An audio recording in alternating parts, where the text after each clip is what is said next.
विगतको दिनहरू कताबाट आउनुभयो, के गर्नुभयो भनेर चाहिँ उहाँले आफ्नो बारेमा केहीहरू बताउँदै जानुहुन्छ र तपाईँले चाहिँ यसको बारेमा सुझाव सञ्जाल दिने गर्नु।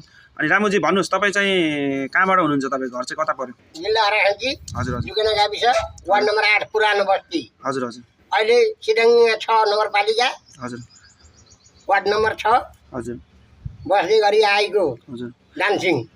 अहिले चाहिँ हाम्रो चाहिँ एउटा कस्तो भन्दाखेरि चाहिँ अहिले हाम्रो नेपालमा चाहिँ राजा ल्याउने भन्ने कुरो छ। यसमा राजा त यस्तो हो भाइ, अब कुनै पनि समस्या हिजो यत्रो जनता, त्यो समस्याले गर्दाखेरि हिजो साझै राज खानदान सबैलाई एउटा युद्ध गरे, राज खानदान फाले, त्यो पनि भएन।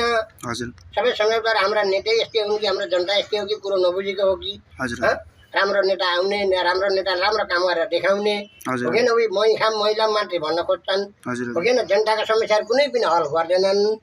त्यस समय कारणले गर्दा सबै जनता हाम्रो बिचो भइसकेको छ। अब देखौँ अगाडि कस्तो हुँदै जान्छ, त्यो पनि हेर्दै जाऊँ। विगतको कालमा तपाईँको समयमा चाहिँ राजावादी के कस्तो थियो? विगतको कालमा कति सुविधाहरू के कस्तो दिइरहेका थिए तिनीहरू राजाहरूले चाहिँ? अब राजाहरूले कति साल, अब पञ्चायती कालमा अब कति सालदेखि लिएर अब राजाको खानदान बस्यो होइन र, सब सत्ता राम्रो गरिराखेका थिए। अहिले 2065 सालदेखि होइन र हो, नेकपा माओवादी पुष्पकमल दाहाल प्रचण्डले साह्रै युद्ध 10 वर्ष युद्ध लडिकन देश खारेज गरी आयो होइन। त्यसपछि कुनै पनि व्यवसाय राम्रो होला, राम्रो गर्ला भन्दा कुनै नेताले पनि सबै आपसमा